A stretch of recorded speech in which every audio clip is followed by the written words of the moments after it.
Hello दोस्तों, नमस्कार।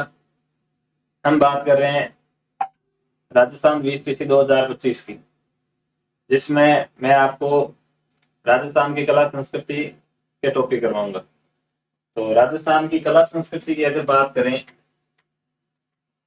तो इसमें आप जो मुख्य रूप से देखते हो, हम शुरुआत करेंगे राजस्थान के लोक देवता और लोक देवियों से। तो आपका जो पहला टॉपिक रहेगा वो है लोक देवता। ठीक है। राजस्थान के लोक देवता की अगर हम बात करें तो इसमें जो आपको विशेष रूप से देखने को मिलेंगे,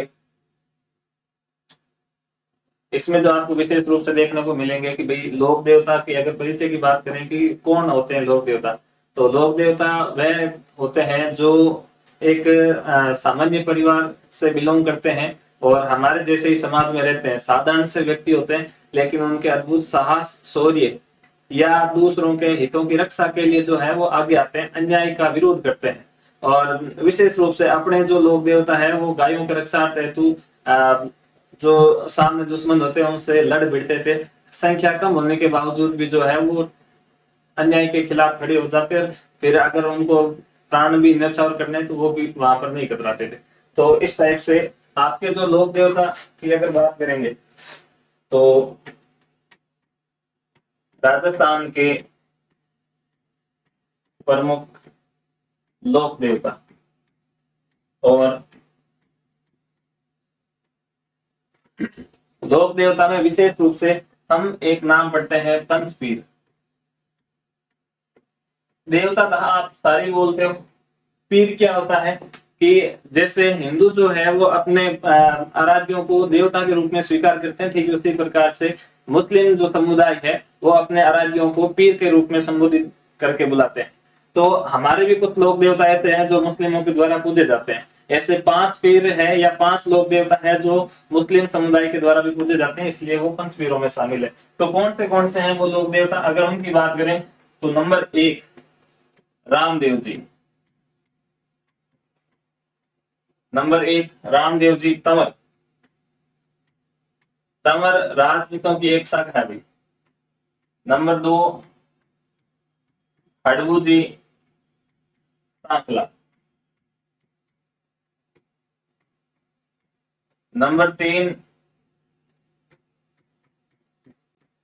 गोगा जी चौहान। नंबर 4 बाबूजी राठौड़। नंबर 5 रामदेव जी और हडबू जी सांकला। इनके गुरु की बात करें तो इनके गुरु मिलेंगे आपको बालीनाथ जी। योगी बालीनाथ नाम मिलता है बालीनाथ जी। गोगा जी चौहान के जो गुरु है उनका नाम मिलता है गोरखनाथ जी। क्या नाम मिलता है? गोरखनाथ। बाकी बाबूजी राठौड़ का जो मुख्य पूजा स्थल है वो कौन सा है? कोलमंड गांव जोधपुर। आज के लिए फड़ौदी माने लग गया है, तो आपको भी विशेष रूप से ध्यान रखना है कि ये किधर हो जाएंगे, फड़ौदी मुझे। वो है आपके मेहाजी मंगलिया।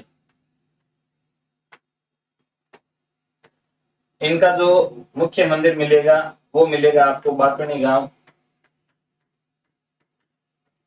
जोधपुर के अंदर।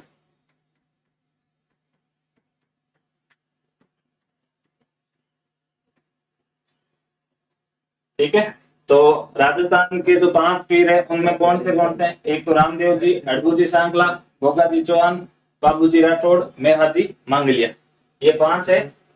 अब एक बार जो है वो क्वेश्चन इस प्रकार से आया हुआ है कि कौन से लोक देवता है जो इन 5 पीरों में शामिल नहीं है। अगर उनकी बात करें तो अभी तक जो है आरपीसी और अधीनस्थ बोर्ड उनमें 2 ऑप्शन दिए गए हैं, तो आप उनको भी नोट डाउन करके लिख लेना। एक ऑप्शन दिया गया था तेजा जी का, एक तो तेजा जी जाट, और एक नाम दिया गया था देव नारायण जी का। देव नारायण।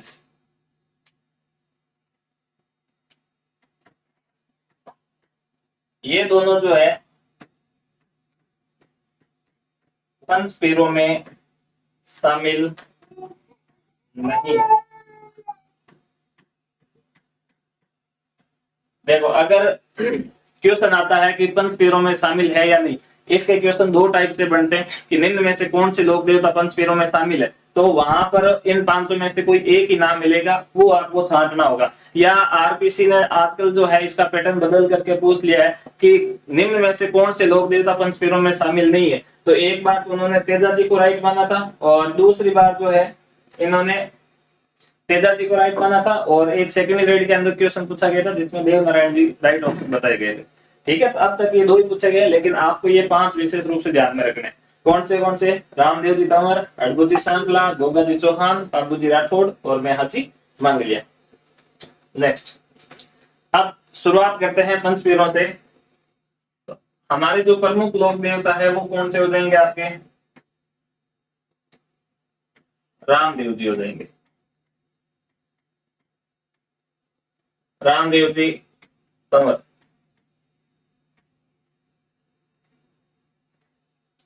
रामदेव जी की अगर बात करें तो आपसे पूछा जाता है कि रामदेव जी तंवर किन के अवतार है? रामदेव जी अवतार किसके माने जाते हैं? एक तो ये क्वेश्चन आता है आपके सामने। एक आता है कि इनके उपनाम क्या है? उपनाम। एक इनके सामने आपका क्वेश्चन आता है कि इनका जन्म कब होता है। फिर अगर इनके सामान्य परिचय की और बात करते हैं तो और क्वेश्चन आ जाता है कि इनके पिता का नाम क्या है। दूसरा, इनकी माता का नाम क्या है, इनके भाई का नाम क्या है, इनके बहनों का नाम क्या है, इनके पत्नी का नाम क्या है, इनके गुरु का नाम क्या है। ये रामदेव जी से संबंध रखने वाले जो लोग हैं वो रामदेव जी का सामान्य परिचय में शामिल है। अगर हम अवतार की बात करते हैं, रामदेव जी अवतार माने जाते हैं कृष्ण के। इनके अवतार माने जाते हैं कृष्ण के अवतार माने जाते हैं। अगर उपनाम की बात करें तो रामदेव जी को बोला जाता है रामसा पीर। रामसा पीर, या कई लोग इनको जो है पीरों के पीर भी बोलते हैं। पीरों के पीर। और क्या बोला जाता है? और बोला जाता है मारवाड़ के धनी।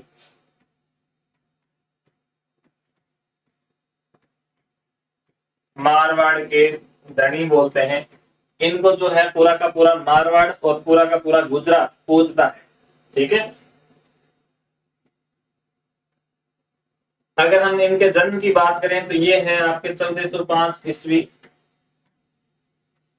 अगर हम तिथि की बात करें तो वो है भाद्रपद शुक्ल द्वितीया। भाद्रपद शुक्ल द्वितीया के दिन इनका होता है जन्म। अगर कोई पूछ ले कि इनका जन्म स्थान कौन सा है, तो अगर हम इनके जन्म स्थान की बात कर लें तो वो नाम मिलता है उड़ू काश्मीर गांव। उड़ू काश्मीर गांव, शिव तहसील बाड़मेर। शिव तहसील बाड़मेर के अंदर इनका क्या होता है? जन्म होता है। ठीक है, अगर हम इनके पिता के बारे में बात करें तो इनके पिता का नाम क्या है? अजमाल जी तंवर। इनके माता का नाम मिलता है मैणा देवी। भाई का नाम मिलता है वीरम देव। बहन का नाम मिलता है सुगना। एक धर्मबेन का नाम मिलता है डालीबाई।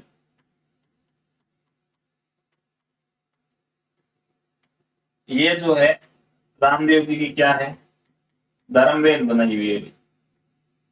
पत्नी का नाम क्या मिलता है? नेतल देव। ये कहाँ की राजकुमारी थी?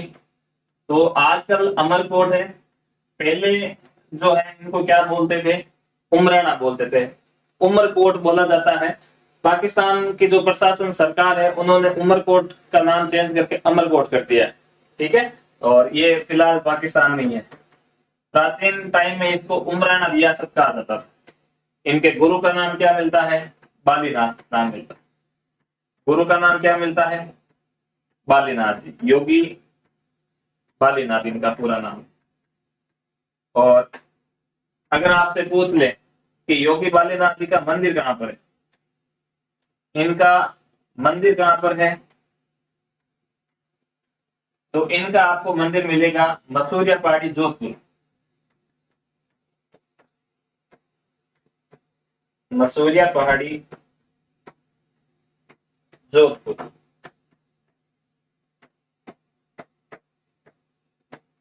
ये इनका जो है वो सामान्य परिचय है। रामदेव जी का यहाँ पर आसपास में मंदिर मिलता है, लेकिन यहाँ जो गुरु जी है बालीनाथ जी, इनका मंदिर जोधपुर में है मसूरिया पहाड़ी पर। तो एक बार रामदेव जी का सामान्य परिचय देख लेते हैं। रामदेव जी तंवर जाति का क्या है? राजपूत है। ये कृष्ण के अवतार माने जाते हैं। ये कृष्ण के अवतार माने जाते हैं। इन्हीं को राम सा पीर बोलते हैं, पीरों के पीर इन्हीं को बोलते हैं। मारवाड़ के धनी बोलते हैं, कई लोग रुणिचे का धनी बोलते हैं इनको। इनका जन्म जो है वो 1405 ईस्वी के अंदर होता है। कब होता है? 1405 ईस्वी के अंदर भाद्र शुक्ल तृतीया को होता है। इसको बोला जाता है अवतार की तिथि। क्या बोलते हैं इसको? अवतार की तिथि बोलते हैं। अवतार की तिथि बोलते हैं, या आप लोग इसको बोलते हो बाबे की बीज। क्या बोलते हैं? बाबे की बीज जो है वो एक गुजराती भाषा का शब्द है, बीज। आप देखो, बाबे की बीज, बीज गुजराती भाषा का शब्द है, और अपन बोलते हैं राजस्थान के अंदर इसको दूज। ठीक है, तो बाबे की दूज बोल दो या फिर बाबे की बीज बोल दो, एक ही बात। ठीक है ना। तो इनका जो जन्म होता है वो कहां पर? उड़ू काश्मीर गांव, शिव तहसील बाड़मेर। पिता का नाम अजमाल जी तंवर, माता का नाम मेणा दे, भाई का नाम है विरम देव, और बहन का नाम है सुगना बाई। एक डाली बाई भी है, धर्मबेन। पत्नी का नाम है नेतल दे। ये उमरकोट पाकिस्तान की राजकुमारी थी। ये आपके दल्ले सिंह की पुत्री थी। और गुरु का नाम मिलता है योगी बालीनाथ। इनका मंदिर मिलेगा आपको मसूरिया पहाड़ी जोधपुर के अंदर। ठीक है, तो आप इसका आराम से स्क्रीनशॉट लें, हम आगे बढ़ते हैं।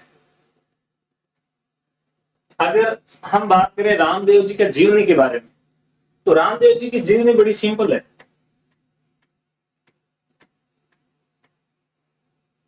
इनका जन्म जो है वो उड़ू काश्मीर गांव में हुआ। उड़ू काश्मीर गांव बाड़मेर के अंदर इनका होता है जन्म। और रामदेव जी के बारे में यह भी कहावत है कि ये जो बाल्य अवस्था के अंदर किधर आ जाते हैं? सातलमेर आ जाते हैं। कौन सी जगह पड़ती है ये? सातलमेर। और सातलमेर क्यों आते हैं? क्योंकि सातलमेर में कहते हैं कि एक तांत्रिक रहता था भैरव नाम का। भैरव नाम का क्या रहता था? तांत्रिक। और वो इस गांव में आकर के नर बलि लिया करता था। नर बलि तांत्रिक विद्या के अंदर काम आने वाली एक प्रकार से आहुति होती है।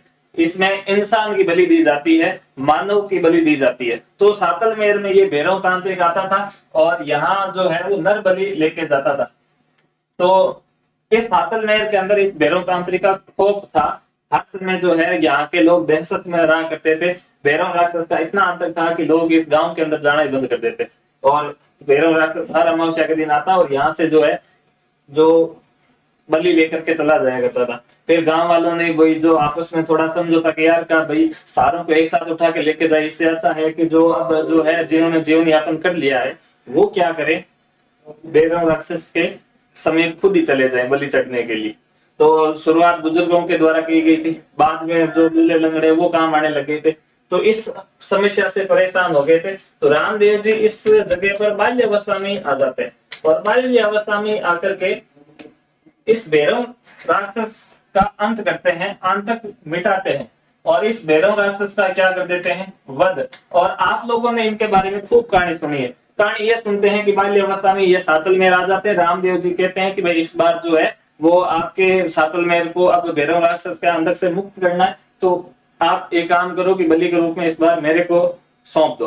तो लोगों ने सारी स्क्रीन बनाई। भैरव राक्षस जैसे ही आया तो उन्होंने जो है वो एक झोंपड़ी की तरफ इशारा किया और कहा कि इस बार जो आपकी बलि है वो इस झोपड़ी के अंदर रखी है, आप इस झोपड़ी में जाकर के आराम से अपनी जो बलि है वो यहाँ से ले सकते हो। फिर कहते हैं कि भैरव राक्षस जब जाता है तो रामदेव जी यहाँ अंदर गूदड़ी ओढ़े हुए बैठे थे, गूदड़ी ओढ़ ली थी। तब भैरव राक्षस इस गूदड़ी को हटाने के लिए अपने हाथ से वो गूदड़ी खींचता है, ठीक है ना। ओढ़ने वाली जो रजाई होती है उसी को अपना सामान्य भाषा में क्या बोलते हैं, गूदड़ी बोलते हैं।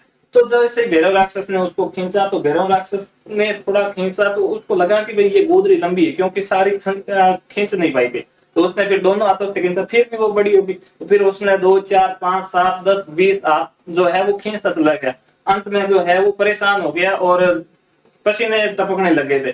तो फिर उसको लगा कि यहाँ तो कुछ माया हो रही है, और फिर वो जो है गूदड़ी को छोड़ के भागा। और भागने के दौरान यहाँ पर जो है वो सीधा आकाश मार्ग में उड़ गया था, यहाँ से रवाना हो रहा था। तब रामदेव जी यहाँ से निकलते हैं तो देखा कि भाई भैरव राक्षस तो आकाश में उड़ रहा है, उसका पीछा कैसे किया जाए।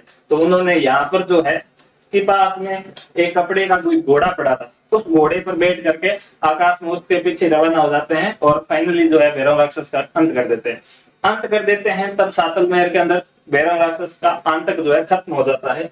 भैरव राक्षस के आतंक से जो है ये लोग थोड़ा आजाद हो जाते हैं, गांव वाले आजाद हो गए, इसमें कोई दिक्कत नहीं। लेकिन आसपास के जो लोग हैं वो आज भी इस गांव के अंदर नहीं आ रहे, कारण था इस भैरव तांत्रिक का आतंक। तो फिर रामदेव जी ने कहा कि भाई लोगों को इस सातल महल नाम की जगह से प्रॉब्लम है, तो इस जगह का नाम चेंज कर दिया जाए। और उन्होंने इस जगह का नाम चेंज करके कर दिया था पोखरण। क्या नाम कर दिया गया था, पोखरण। फिर रामदेव जी अपनी पत्नी के साथ, बहन के साथ यहीं रहने लग गए थे। फाइनली जब उनकी बहन बड़ी हो जाती है, उनके विवाह की बारी आती है और विवाह कर दिया जाता है मुगल के जागीरदार, जिनका नाम मिलता है विजय सिंह। विजय सिंह के साथ में रामदेव जी की बहन, जिनका नाम मिलता है सुगना बाई, इनका विवाह कर दिया जाता है। विजय सिंह जी विवाह करने के बाद में अपनी पत्नी सुगना बाई को लेके जा रहे थे। विदाई के दौरान ये सुगना बाई रामदेव जी के पास में जाकर के खूब रोने लग जाती है। अब विदाई के दौरान दुल्हन का रोना स्वाभाविक है, लेकिन यहाँ कुछ बात अलग थी। बात अलग ये थी कि सुगना बाई ने कहा कि मैं जो है वो जीवन भर जो है वो इस पोखरण में पली बढ़ी हूँ, मेरे को जो है ये पोखरण जो है वो बड़ा ही मन भावन लगता है, मेरा मन नहीं कर रहा है कि मैं इस पोखरण को छोड़ के चला जाऊं। तो रामदेव जी ने ये पोखरण जो है सुगना बाई को दहेज में दे दिया कि भाई तेरे को अगर इतना ही पसंद है तो तू ये तो पूरी की पूरी पोखरण की रियासत ही रख ले। तो उन्होंने ऐसे करके विजय सिंह जी को ये रियासत दे दी और पोखरण जो है खुद ने छोड़ना स्वीकार किया। ये परंपरा है मारवाड़ की कि भाई पहले बहन के घर का पानी भी नहीं पिया करते थे, तो बहन को जब घर दे दिया तब उस घर में रहा कैसे जाए। तो रामदेव जी फाइनली यहाँ से रवाना हो जाते हैं और रवाना होकर के जब जा रहे थे तो एक जगह पड़ती है पोखरण के पास में जिसका नाम है रोनिचा। क्या नाम मिलता है, रोनिचा नाम मिलता है। रोनिचा आप जानते हो कहां पर है, जैसलमेर, ये भी आपको पता है। अब समस्या ये हो गई थी कि जैसे रामदेव जी रोनिचा वाले नाम जगह पर जो है प्रवेश कर रहे थे तो रास्ते में जो है वो एक वृक्ष के नीचे एक बेटी महिला रो रही थी। और महिला रो रही थी तो रामदेव जी ने उनसे पूछा कि भाई क्या बात हो गई, क्यों रो रही है। तो उस महिला ने कहा कि मेरे को गांव वालों ने गांव से बाहर निकाल दिया। फिर कारण पूछा तो कारण पता चला कि ये छोटी जाति की महिला है और जातिगत भेदभाव के तहत गांव वालों ने इसको बाहर निकाल दिया। तो वहां पर जो रामदेव जी है उन्होंने उस महिला को अपना जो धर्मबहन बनाया, उनका नाम मिलता है डालीबाई। डालीबाई को धर्मबहन बनाया। बाद में ये रुणीचा गांव के अंदर गई, अंदर जाके देखा तो पूरा का पूरा जो गांव है वो जातिगत भेदभाव से ग्रसित है। यहाँ पर लोग इतना ऊंच नीच का भाव रखते हैं कि क्या बताएं। जैसे अगर कोई छोटी जाति का पुरुष या महिला अगर वो किसी रास्ते से जा रहे और सामने से अगर कोई महाजन मिल जाए उनको, तो उनको जो है वो अपने पैर भी छुपाने पड़ते हैं, पैरों के पीछे मोर पंख रखने पड़ते हैं ताकि उनके पैरों के निशान ना रहे। अगर पैरों के निशान रह गए तो वो तो अछूत है ही, वो पूरा का पूरा मार्ग ही अछूत हो जाएगा। इस इतनी प्रकार की जो है वो भावनाएं वहां पर कुंठित हो गई थी। तो रामदेव जी ने इस समस्या को गंभीरता से लिया और रामदेव जी ने कहा कि भाई अब इस जाति का उद्धार करना चाहिए। तो उन्होंने इस जातिगत भेदभाव को मिटाने के लिए रुणिचा में ही एक पंथ चलाते हैं जिसका नाम मिलता है कामड़िया पंथ। क्या चलाते हैं? कामड़िया पंथ चलाते हैं। आपसे पूछा जाएगा कि कामड़िया पंथ किसने चलाया था, तो कामड़िया पंथ चलाया था रामदेव जी के द्वारा, रोनिचा जैसलमेर से चलाया गया था, जातिगत भेदभाव को मिटाने के लिए चलाया गया था या अछूतों का उद्धार करने के लिए चलाया गया था। इस टाइप से ये क्वेश्चन आ सकते हैं। या कामड़िया पंथ जो है वो किन के, कामड़िया पंथ जो है वो कौन से देवता को मानते हैं, तो रामदेव जी हो जाएंगे। ठीक है, तो ये कुछ इस प्रकार से क्या मिलेंगे आपको, कुछ पंथ कथाएं मिलेंगी। थोड़ा और आगे बढ़ते हैं। अगर हम रामदेव जी के बारे में और पढ़ें तो रामदेव जी के बारे में और आपको जानने को क्या मिलेगा। रामदेव जी के बारे में एक तो आपको मिलेगी सामान्य शब्दावली। रामदेव जी से संबंधित जो सामान्य शब्दावली है वो कौन सी है।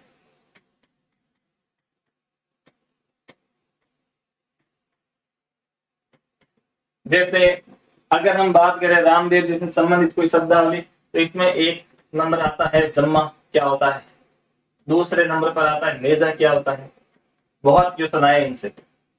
तीसरा आता है कि जातरू किसको बोलते हैं, चौथा आ जाता है रिखिया किसको बोला जाता है, पांचवा आ जाता है जैसे एक नाम आ जाता है पगलिया क्या है। ठीक है, तो इस प्रकार से खूब सारे क्वेश्चन बनते रहते हैं। आप जानते हो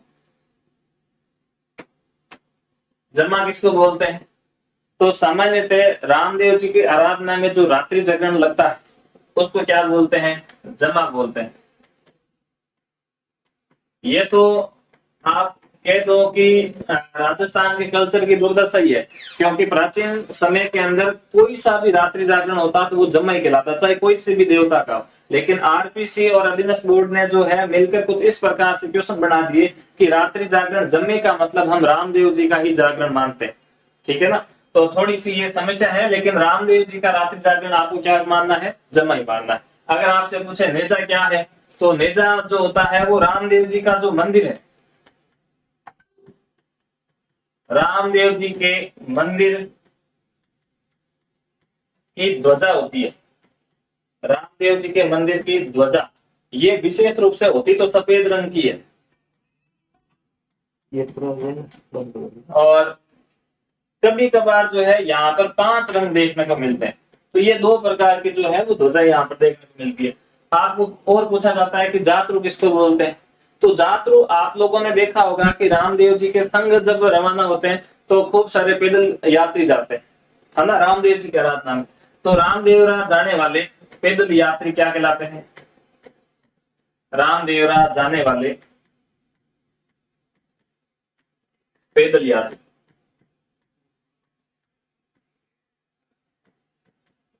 क्या कहलाएंगे, जातरू। आपसे पूछे जाएंगे रिखिया किसको बोलते हैं, तो रामदेव जी के जो मेघवाल जाति के पुजारी होते हैं या भक्त जो होते हैं वो क्या कहलाते हैं, रिखिया कहलाते हैं। क्या कहलाते हैं, रामदेव जी के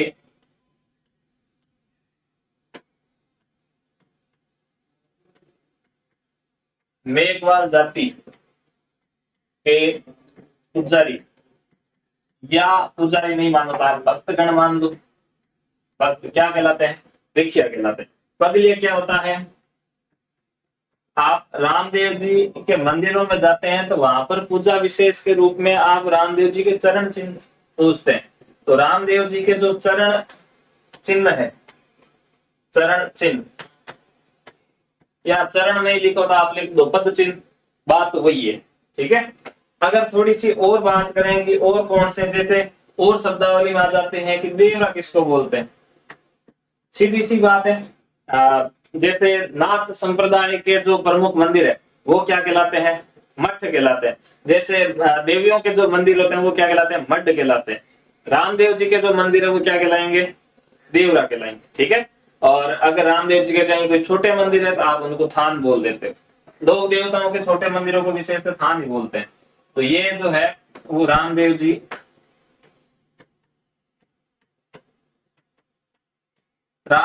के मंदिर क्या कहलाते हैं, देवरा कहलाते हैं। इसीलिए आप इसको रामदेवरा बोलते हैं। रामदेव जी के मंदिर कहीं पर भी है उन सबको आप विशेष रूप से क्या नाम देते हो? रामदेव राम देते हो। जहां जहां रामदेव जी के मेले बढ़ते हैं वहां वहां पर आप नाम रामदेव राय सुनोगे। ठीक है ना? हर कोई जगह रामदेव राय इसलिए कहलाती है क्योंकि रामदेव जी के मंदिर ही क्या कहलाते हैं? देवरा कहलाते हैं। ठीक है, थोड़ा सा और आगे बढ़ते हैं। ये सामान्य शब्दावली होगी। अगर हम बात करें कि रामदेव जी ने कौन से पंथ चलाए, एक अगर पंथ की बात करें, ठीक, धन्यवाद।